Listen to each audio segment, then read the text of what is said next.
வாசக தோழமைகளுக்கு வணக்கம். வீரயுக நாயகன் வேள்பாரி. அத்தியாயம் 92. காரிக்கொம்போசை மேலெழும் பொழுது நடுப்பகல் கடந்திருந்தது. போர்க்களத்தின் சரிபாதி நேரம் முடிவடைந்திருந்தது. முன்களத்தில் இருந்து அடுத்தடுத்து வந்த செய்திகள் கருங்கைவாணனுக்கு குழப்பத்தையே உருவாக்கின. உருமன் கொடி குதிரைப்படையில் நிகழ்ந்துள்ள பாதிப்பை பற்றி அனுப்பிய செய்தி அதிர்ச்சியை உருவாக்கியது. அது உண்மை என நம்புவதே கடினமாக இருந்தது. ஆனால் போர்க்களத்தில் தனக்கு வந்து சேரும் செய்தி உண்மையா என ஆராய்வதில் தளபதி நேரத்தை செலவிடக்கூடாது. ஏன் என்றால் அது அவன் படை அவனுக்கு அனுப்பும் செய்தி. அந்த செய்தியை கொண்டு அடுத்து செய்ய வேண்டியதைத்தான் சிந்திக்க வேண்டும். குதிரைப்படை சந்தித்த அதே சிக்கலைத்தான் தேர்ப்படையும் சந்தித்தது. ஈக்கி மணல் பாய்ந்து செல்லும் குதிரையின் வேகத்தை கட்டுப்படுத்தின. நகரி வீரன் வெகு விரைவில் தனது ஆவேசத்தை இழந்து குழப்பத்துக்குள் சிக்கினான். பரம்பின் தரப்பில் கூழையனின் தாக்குதல் வேகம் நேரம் ஆக ஆக அதிகரிக்க தொடங்கியது. வேந்தர் படையின் தேர்கள் விரைந்து செல்ல முடியாத நிலையில் பரம்பின் தேர்கள் பாய்ந்து முன்னகர்ந்து கொண்டிருந்தன. வாட்படை மோதும் களத்தில்தான் வேந்தர் படை வெகு தொலைவு முன்னேறியிருந்தது. வாட்படை தளபதி சாகலைவன் முறுக்கத்தோடு தாக்கி முன்னேறி கொண்டிருந்தான். ஆனாலும் பரம்பின் தரப்பில் பேரிழப்பு எதுவும் நிகழாமல் இருந்தது. நீண்ட நேரத்திற்கு பிறகுதான் அவன் பரம்பு வீரர்கள் அணிந்திருக்கும் மெய்க்கவசத்தை உற்று கவனித்தான். வேந்தர்களின் தரப்பில் தளபதிகள், சேனை வரையர்கள், சேனை முதலிகள், மெய்க்காப்பாளர்கள் ஆகியோர் மட்டுமே உடலை காக்கும் மெய்க்கவசம் அணிந்திருந்தனர். மற்ற வீரர்கள் அனைவரும் கைகளில் கேடயத்துடனும் வாளுடனும் தான் களத்தில் போரிட்டு கொண்டிருந்தனர். பரம்பு வீரர்கள் அனைவரும் மெய்க்கவசம் அணிந்திருந்தனர்.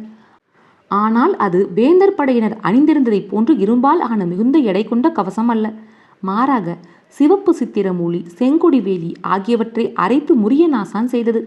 முரியநாசான் இரளிமேட்டுக்கு வந்ததும் முதலில் இட்ட கட்டளையே இந்த வகை செடிகளை கொண்டு வந்து சேர்க்க சொல்லித்தான்.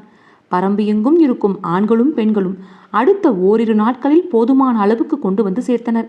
அவற்றை தகுந்த சேர்மானத்தோடு அரைத்து பனைநாரோடு பிசைந்து வெயில் சூடின்றி நிழலிலே உலர்த்தினர்.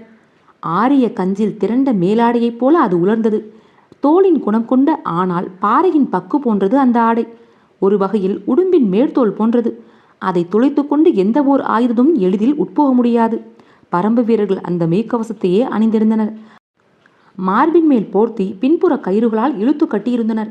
கனம் இல்லாத ஆடையாகவும் அதே நேரத்தில் அம்பும் வாளும் எளிதில் உட்போக முடியாததாகவும் இருந்தது அந்த மெய்க்கவசம். வேந்தர்களின் விற்படையின் தாக்குத்திறனை பரம்பின் தாக்குத்திறனோடு ஒப்பிட்டால் சரிபாதிக்கும் குறைவுதான். அதுவும் உலோகவில் ஏந்தியவர்கள் படையின் முன்னணியினர் மட்டுமே. அவர்களின் அம்புதான் வீரியத்துடன் சீறின. மற்ற வீரர்களின் அம்புகளோ பரம்பு வீரர்கள் நிற்கும் தொலைவை வந்தடையும் பொழுதே உயிரற்றதாக மாறிவிடுகின்றன.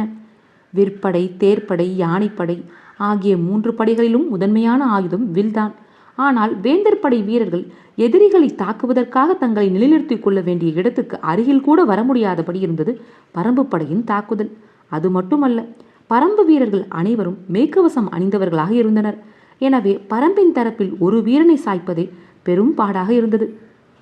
பரம்பின் வாட்படையில் உள்ள அனைவரும் மெய்க்கவசம் அணிந்திருந்ததால் முன்னேறி சென்று தாக்கிய சாகலைவனால் எதிரிகளை வீழ்த்தி முன்னேற முடியவில்லை. நீண்ட நேரத்திற்கு பிறகுதான் அவன் உணர்ந்தான், எதிரிகள் விலகி பின்வாங்கும் வழியில் மட்டுமே தனது படை முன்னேறுகிறது என்றும் அவர்களை சிதைத்தோ அழித்தோ முன்னேறவில்லை என்றும். ஆனாலும் ஒரு கிழவன் தனக்கு எதிரான படைக்கு தலைமையேற்கிறான் என்பதை அவனால் சகித்து கொள்ள முடியவில்லை. அம்பும் ஈட்டியும் போன்றது அன்று வாள். அதன் ஒவ்வொரு வீச்சிலும் வீரனின் முழு ஆற்றலும் வெளிப்பட்டாக வேண்டும். கைப்பிடியின் இறுகிய விரல்களுக்குள் காற்று புகுந்தால் கூட வாளின் வீச்சு வலிமை இழக்கும். போர் என்பது உயிரை வைத்து விளையாடும் விளையாட்டு. அதை ஒவ்வொரு கணமும் உணரச் செய்வது வாட்சண்டை. ஈட்டியும் அம்பும் போல எங்கோ இருப்பவனை நோக்கிய தாக்குதல் அல்ல இது. தான் பிடித்திருக்கும் கேடயத்தில் மோதும் எதிரியின் வாள் வலிமையை அந்த அழுத்தம் கொண்டு மதிப்பிட முடியாதவனால் ஒருபோதும் வெற்றியை ஈட்ட முடியாது. பரம்பின் தரப்பில் வாட்படைகளுக்கு தலைமையேற்ற தேக்கன் எதிரிகளை முடிந்த அளவுக்கு தனது எல்லைக்குள் உள்வாங்கும் உத்தியையே கடைபிடித்தான். எனவே வேந்தர் படை மிக அதிக தொலைவுக்கு பரம்பின் தரப்புக்குள் இழுக்கப்பட்டிருந்தது. சாகலைவன் தேக்கன் உடனான நேரடி தாக்குதலை எதிர்பார்த்து முன்னகர்ந்து கொண்டிருந்தான். கிழவனை வெட்டி சரிப்பதன் மூலம் எதிரியின் தளபதியை முதலில் வீழ்த்திய பெருமையை அடைவதற்காக விரைந்து கொண்டிருந்தான். வேந்தர் படை இப்போது நிலை கொண்டுள்ள வரைபடம் மிகவும் ஏற்ற இறக்கத்தோடு இருக்கிறது. வாட்படையானது எதிரிகளின் தரப்புக்குள் மிகவும் முன்னேறியிருக்கிறது. ஆனால் விற்படையும் குதிரைப்படையும் தனது தரப்புக்குள் உள்வாங்கியிருக்கின்றன. தேர்ப்படையானது இரண்டுக்கும் இடைப்பட்ட நிலையில் இருக்கிறது. இது போன்ற நிலைதான் தலைமையேற்கும் தளபதிக்கு பெரும் நெருக்கடியை உருவாக்கும். படையின் இத்தகைய நிலையால் அடுத்து உருவாகப் போகும் சூழலை எளிதில் கணிக்க முடியாது. அதனால்தான் தனக்கு வந்து சேர்ந்த செய்தியிலிருந்து பெரும் குழப்பத்தை சந்தித்துக் கொண்டிருந்தான் கருங்கைவாணன். பரம்பு வீரர்களை எண்ணிக்கையை கொண்டு மட்டுமே மதிப்பிடக்கூடாது என்பதை அவன் நன்கு அறிவான். ஆனால் சமதள போர் என்பதாலும் தன்னுடைய படையில் இருக்கும் வீரர்களின் எண்ணிக்கை அளவிடற்கு அரியதாக இருப்பதாலும் அவன் பெரும் நம்பிக்கை கொண்டிருந்தான். முதல் நாளே இந்த போர் முடிவுக்கு வரும் என நினைத்தான். ஆனால் போர்க்களத்தில் மேலும் செம்புழுதி நம்பிக்கையை மறைக்கத் தொடங்கியது. உதிரனின் தலைமையிலான விற்படை ஆவேசம் கொண்டு வேந்தர் படையின் கட்டமைப்பை பிளந்து முன்னேறி கொண்டிருந்தது. பரம்பு வீரர்கள் முதுகில் வைத்துள்ள அம்பரா தூணி கம்பங்கதிர் போன்ற வடிவமைப்பை கொண்டிருந்தது. மையத்தண்டை சுற்றி அம்புகள் செருக்கப்பட்டிருந்தன. வெவ்வேறு வகையான அம்புகள் அதற்கு தக்க உயரத்தில் இடம் பிடித்திருந்தன. 100 இருந்து 120 அம்புகளை கொண்டதாக ஒவ்வொரு அம்பரா தூணியும் இருந்தது. வேந்தர் படை படைவீரர்கள் பயன்படுத்தும் அம்பரா தூணி கூம்பு வடிவம் கொண்டிருந்தது. நீண்டிருக்கும் சுரைக்குடுவியை போன்று அதற்குள் 30 அம்புகளை மட்டுமே வைக்க முடிந்தது. எதிரிகளை தாக்கி அழிக்க முடியாத நிலையில் வெகு விரைவாக தங்களின் அம்புகளை தீர்த்த வேந்தர் படைகள் அம்புக்கட்டு வரும் வரை பின்படைக்கு வழிவிட்டு ஒதுங்க வேண்டியிருந்தது.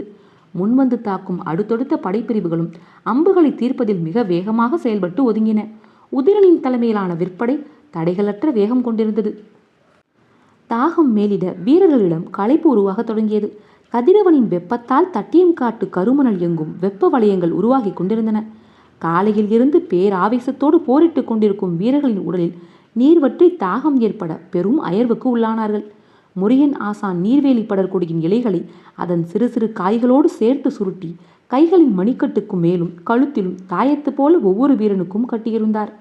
தாகம் மேலிட்டு மயக்கம் வருவது போல் இருந்தால் அந்த தாயத்தை அப்படியே கடித்து தின்றுவிடுங்கள் என்று சொல்லியிருந்தார். இந்த இலையும் காயும் உடனடியாக நீர்ச்சத்தை சுரக்கக்கூடியவை. பரம்பு வீரர்கள் மிகச்சிலரே தாயத்தை கடித்தனர். அவர்கள் அதை கடிக்கும் பொழுது எதிரில் வேந்தர் படை வீரர்கள் ஆயுதங்களை கை கொள்ள முடியாத கிறக்கத்தில் இருப்பது தெரிந்தது.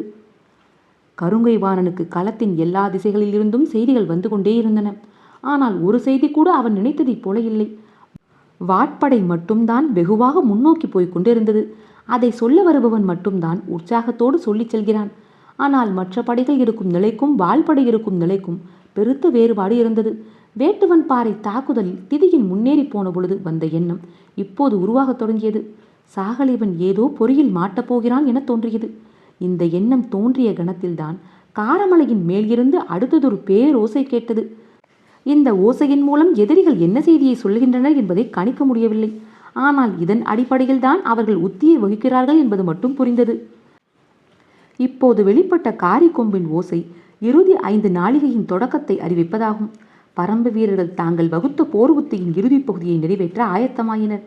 தாகமும் தாங்க முடியாத மயக்கமும் வேந்தர் படை வீரர்களுக்கு உருவாகும் இந்த நேரத்தில் பரம்பு வீரர்கள் தங்களின் தாக்குதல் வேகத்தை இரட்டிப்பாக்கினர். விற்படையினர் இதுவரையிலும் பயன்படுத்தாத கொடுமர அம்புகளை பயன்படுத்த தொடங்கினர்.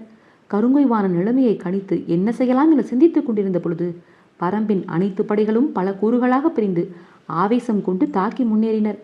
அவர்கள் நேரெதிர் திசையில் மட்டும் முன்னேறவில்லை, மாறாக பல திசைகளில் பிரிந்து கலைந்தனர். அதே நேரத்தில் அவர்கள் எந்த திசையில் போக நினைக்கிறார்களோ அந்த திசையில் போக விடாமல் மறுத்து நிறுத்த முடியாத நிலையில் வேந்தர் படை இருந்தது. குறுக்கும் மறுக்குமாக பல இடங்களில் அவர்கள் நுழைந்து கொண்டிருந்தனர். வேந்தர் படை வீரர்களிடம் குழப்பம் உருவாக தொடங்கியது. என்ன நடக்கிறது என்பது புரிபடாததாக இருந்தது.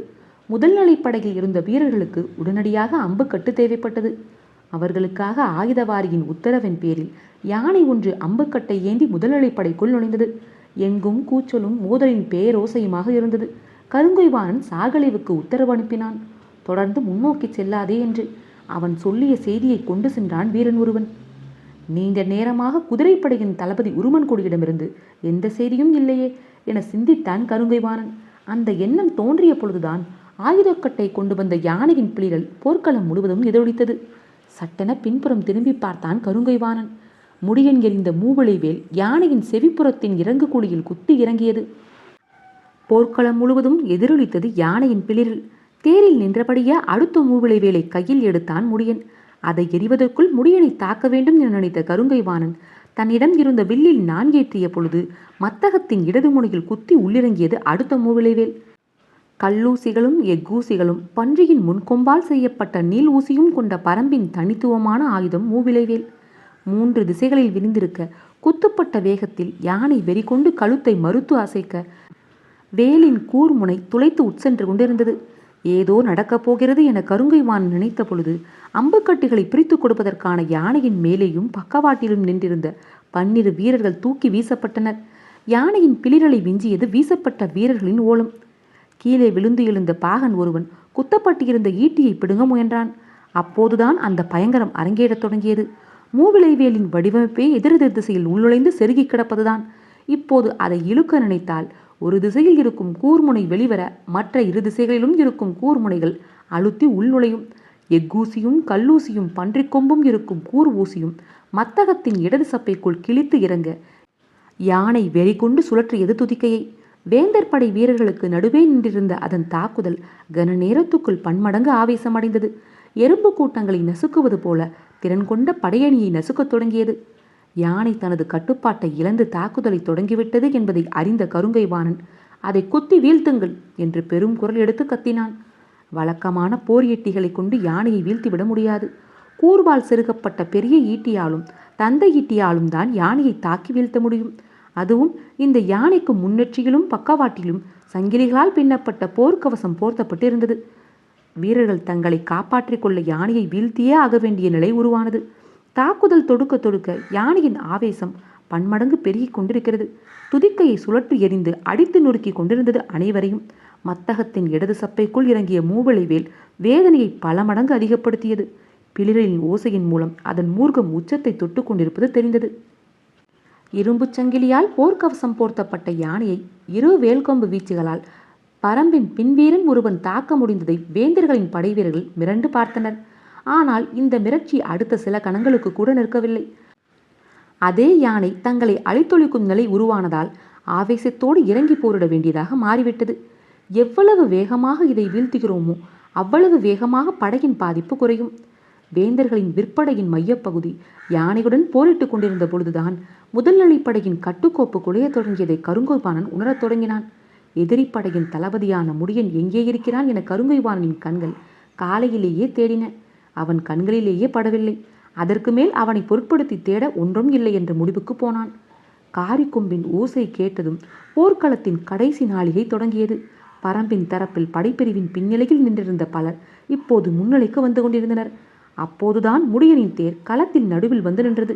திடீர் என்ன இந்த இடத்திற்கு எப்படி இவன் முன்னேறி வந்தான் என கருங்கைவாணன் நினைத்து கொண்டிருக்கும் பொழுது குறுக்கும் நெடுக்குமாக எல்லா பகுதிகளிலும் பரம்பு வீரர்கள் நுழைந்து போய் கொண்டிருந்தார்கள். குளவந்திட்டின் மேல் இருந்த பாரி இப்போதுதான் முதன்முறையாக குகைக்குள் இருக்கும் விளக்கை பார்த்தான். காலையில் இருந்து போர்க்களத்தை விட்டு அவன் கண்கள் விலகவில்லை. இகுலிக்கிழவனோ காலையில் இருந்தே குகைக்குள் இருக்கும் விளக்கைத்தான் பார்த்து கொண்டே இருந்தான். போர்க்களத்தின் பக்கம் திரும்பவே இல்லை.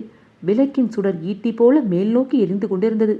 இப்போது காற்றோ காற்றியோ வீசினால் வேந்தர் படையின் நடுப்பகுதியில் நின்றிருக்கும் எண்ணிலடங்கா வீரர்கள் கன நேரத்தில் தாக்கப்பட்டு சரிவார்கள். முதல் நிலைப்படையில் பெரும் குழப்பம் நிலவிக் கொண்டிருக்கும் சூழலில் இரண்டாம் நிலைப்படையின் மீது பெரும் தாக்குதல் நடந்தால் படையின் தன்மை மொத்தமும் குலையும். இறுதி நாளிகையின் பொழுது ஏற்படும் பதற்றத்தை பரம்பு வீரர்கள் மிக திறமையாக கையாண்டு எதிரிகளின் படைகளை நடுக்கச் செய்வார்கள் என பாரி கருதினான். ஆனால் கொம்மனும் கொம்மையும் அவனுக்கு உதவ ஆயத்தமாக இல்லை. கணவாயின் பின்புறம் இருந்த அவர்கள் வாய் திறந்து ஊத மனம் என்று இருந்தனர். இகுலி கிழவனின் மனம் காற்றியை அனுப்பச் சொல்லி கொம்மையிடம் மன்றாடி கொண்டிருந்தது. திட்டமிடலின் பொழுதே கல்லூளிவேர் தாக்குதலை எப்போது நடத்துவது என்பதை பற்றிய முடிவு ஏதும் எடுக்கவில்லை. எப்போது காற்றும் காற்றியும் வருவதை அறிவிக்க காரிக்கொம்பின் உச்ச ஓசை கேட்கிறதோ அப்போது அதை பயன்படுத்த வேண்டும். அதை தவிர மற்ற உத்திகள் எல்லாம் முன்திட்டமிடல் செய்யப்பட்டவைதான். தேர்ப்படையின் கடைசி நிலையில் இருந்த ஈங்கையன் இப்போது முன்னிலைக்கு வந்தான். இதுவரை கண்ணிலேயே படாமல் இருந்த தளபதி முடியன் எதிரிப்படையின் நடுக்கூறினை பிளந்து முன்னேறி கொண்டிருந்தான். எங்கும் பேய் கூச்சல் கேட்டு கொண்டிருந்தது. போர் யானை எளிதில் வீழ்வதாக இல்லை. அது வேந்தர் படையின் நடுவில் இருந்ததால் எந்த நேரம் எந்த பக்கம் திரும்பும் என்ற பதட்டம் எல்லோருக்கும் இருந்தது. அனைவரின் கவனமும் அதை நோக்கி திரும்பியது. காரமலையின் மேலிருந்து இறுக்கிச் செடியின் பால் கொண்டு வரையப்பட்ட குறியீடுகள் பகல் நேர ஒளியிலும் துல்லியமாக மின்னிக் கொண்டிருந்தன. பிளந்து முன்னேறும் பரம்பு படையின் அணித்தலைவன் யாரோ அவன் மட்டும் அதை அண்ணாந்து பார்த்து படையை அதற்கு ஏற்ப வழிநடத்தி கொண்டிருந்தான். குறுக்கும் நெடுக்குமாக பாம்புகள் ஊறுவதைப் போல பரம்பு படை நுழைந்து கொண்டிருந்தது. இவர்கள் எங்கே எதை நோக்கி போகிறார்கள் என்பது வேந்தர் படைக்கு புரியாத குழப்பமாகவே இருந்தது. எல்லா வீரர்களும் மெய்யுறை கவசம் அணிந்திருப்பதால் அம்பு தாக்கி எளிதில் அவர்கள் வீழ்வது இல்லை. ஆனால் அவர்களின் அம்புகளோ ஈட்டி போல் வேகம் கொண்டு தாக்குகின்றன. முடியனின் தேர் பெருமரத்தின் நடுவே இறங்கும் இரும்பு ஆப்பு போல வேந்தர் படையின் நடுப்பகுதியில் இறங்கிக் கொண்டிருந்தது. முன்னோக்கி செல்லும் முடியனின் தேரை தடுத்து நிறுத்த உத்தரவிட்டபடி அவனை நோக்கி விரைந்தான் கருங்கைவாணன். இப்போது ஈங்கையனின் தாக்குதல் தொடங்கியது. கரும்பாக்குடியில் சோழப்படையின் தாக்குதலை மிகச்சில வீரர்களை கொண்டு அழித்து முடித்தவன் ஈங்கையன். அவனையும் அவனது கூட்டத்தையும் காப்பாற்றிய பரம்புக்காக மட்டுமின்றி கண்ணெதிரே தனது குலத்தை அளித்த சோழர்களை பழிவாங்குவதற்காகவும் களத்தில் இருந்தான். சோழனின் முத்திரை தாங்கிய தேர் ஒன்றில் அதன் தளபதிகளில் ஒருவரான நகரிவீரன் இருப்பதை பார்த்தான் அவன். அவனை நோக்கி இடியென தாக்கி முன்னேறினான் ஈங்கையன். முன்பகுதி தாக்குதலை சற்றே மாற்றி ஈங்கையனை நோக்கி திரும்பினான் நகரிவீரன். ஆனால் அதற்குள் அவன் படையின் பெரும் பகுதியினர் முன்துசை தாக்குதலில் இருந்து வெளிவர முடியாத நிலையில் இருந்தனர். கூழையனின் தாக்குதலில் இருந்து யாரையும் விளக்க முடியாத நிலையில் ஏறக்குறைய தான் சூழப்பட்டுள்ளோம் என்பதை அவன் உணரத் தொடங்கினான். இந்நிலையில்தான் எதிரி படையின் இடுப்பு பகுதியை பிளந்து முன்னேறி கொண்டிருந்தான் முடியன். அவன் எதிர்பார்த்த நேரம் நெருங்கிக் கொண்டிருந்தது. இதற்கு இடையில் காற்றையோ வீசினால் போர்க்களத்தில் எதிரிப்படையின் கட்டுப்பாடு சீர்குலையும். அது வீசாவிட்டாலும் பாரி தீட்டிய திட்டப்படி அழித்தொழிக்கும் தாக்குதலை நடத்த வேண்டும். இறுதி நாளிகையின் இறுதிப் பகுதி நெருங்கிக் கொண்டிருந்தது. எல்லா திசைகளிலும் கலைந்து பிரிந்து பரம்பு வீரர்கள் களத்தின் நடுவில் வந்து இணையத் தொடங்கினர். பெரும் சங்கிலி பிடிப்பால் கருங்கைவாணன் அமைத்த முதல்நிலைப்படையின் மையப்பகுதியை சூழ்ந்தனர் அனைவரும். கட்டட்டு நகரும் அதன் வேகத்தின் முகப்பில் சென்று கொண்டிருந்தான் பரம்பு தளபதி முடியன். சங்கிலி தொடரின் வெளிப்புறம் இருந்தான் கருங்கைவாணன். என்ன நடக்கிறது என்னால் அவனால் உணர முடியவில்லை. ஆனால் நிலைமை கைமீறி கொண்டிருக்கிறது என்பது மட்டும் புரிந்தது. இந்நிலையில் இரண்டாம் நிலையில் நிறுத்தப்பட்ட பெரும் படைக்கு தாக்குதல் உத்தரவை வழங்கலாமா என சிந்தித்தான். ஆனால் அவனது போர்க்கள அனுபவம் அந்த தவறை செய்வதில் இருந்து அவனை காப்பாற்றியது. இன்றைய நாளின் இறுதிப் பகுதியை நெருங்கிக் கொண்டிருக்கிறோம். முதல்நிலைப்படை பெரும் குழப்பத்துக்கு உள்ளாகியது. யானை பெரும் சேதத்தை ஏற்படுத்தியுள்ளது. எதிரிகள் படையின் நடுப்பகுதியில் குவிந்துள்ளனர். நம் தளபதிகள் எதிரிகளின் ஆவேசமிக்க தாக்குதலால் இழுக்கப்பட்டு படைகளை முறையற்று இயக்கிக் கொண்டிருக்கின்றனர். இந்த நிலையில் இரண்டாம் நிலைப்படையை இந்த கடைசி நேரத்தில் தாக்குதலுக்கு இறக்க வேண்டாம். அது நமது வலிமையின் உள்ளார்ந்த ஆற்றலை வீரர்களிடம் குறைத்துவிடும். இன்னும் இருக்கும் சிறிது நேரத்தில் தாக்குதலின் வேகத்தை கூட்டி எவ்வளவு முடியுமோ அவ்வளவு சமாளிப்போம் என்ற முடிவுக்கு வந்தான். வேந்தர் படை தளபதி கருங்கைவாணன் குழப்பத்தில் இருந்து ஒரு முடிவுக்கு வந்த பொழுது பரம்பு படை தளபதி முடியன் தெளிவில் இருந்து முடிவெடுக்க முடியாத குழப்பத்துக்கு போனான். திட்டமிட்டபடி தாக்குதல் உத்திகளை நடத்தி பல்வேறு கூறுகளாக பிரிந்து எதிரி படையின் நடுப்பகுதியில் இணைந்து விட்டோம். ஆனால் இந்நேரம் இங்கு வந்து சேர்ந்திருக்க வேண்டிய இரவாதன் இன்னும் வந்து சேரவில்லை. குதிரைப்படையின் ஆற்றல் மிகு தாக்குதலால் தான் சூழப்பட்டுள்ள எதிரிகளை முற்றிலும் அழித்தொழிக்க முடியும். இல்லையென்றால் இந்த தாக்குதல் திட்டத்தை நிறைவேற்ற முடியாது. தேர்ப்படையும் வாட்படையும் எதிரிகளின் கவனத்தை முழுமையாக திசை திருப்பி எவ்வளவு தொலைவுக்கு வெளியில் இழுத்து கொண்டு போக முடியுமோ அவ்வளவு தொலைவுக்கு வெளியே கொண்டு போக வேண்டும். உதிரனின் தலைமையிலான பரம்பின் வலிமை மிகுந்த விற்படை இடது முனையில் இருந்து உத்தி பிரித்து களத்தின் நடுப்பகுதிக்கு வந்து கூட வேண்டும். அந்த நேரத்தில் களத்தின் இடது முனையில் இருந்து இரவாதன் தலைமையிலான குதிரைப்படை நடுவில் நிற்கும் உற்படையோடு இணைய வேண்டும். அப்போது இடையில் சிக்கியிருக்கும் எதிரிகளின் படையை முழு முற்றாக அழித்தொழிக்க வேண்டும் என்பதுதான் வகுக்கப்பட்ட திட்டம். இந்த திட்டத்தில் கணிக்க முடியாதது காற்றின் வீச்சு மட்டுமே. அது எந்த கணத்தில் நிகழ்கிறதோ அந்த கணத்தில் அதற்கு ஏற்ப முன்னோக்கி தாக்கும் உத்தரவை செயல்படுத்துவது என முடிவெடுக்கப்பட்டது. முன்முடிவின்படி பரம்பு வீரர்கள் அனைத்தையும் மிக சிறப்பாக செய்து முடித்தனர்.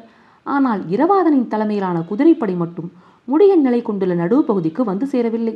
தொலைவில் அவனது படைக்குறிப்புக்கான பதாகையும் கண்ணில் தெரியவில்லை. தாக்குதலுக்கான உத்தரவை பிறப்பிப்பதா அல்லது காலம் தாழ்த்துவதா என்ற குழப்பத்தில் சிக்கினான் முடியன். திட்டமிட்டபடி முடியின் நிலை கொண்டுள்ள நடுப்பகுதிக்கு தன்னால் போய் சேர முடியாது என்ற முடிவுக்கு வந்தான் இரவாதன்.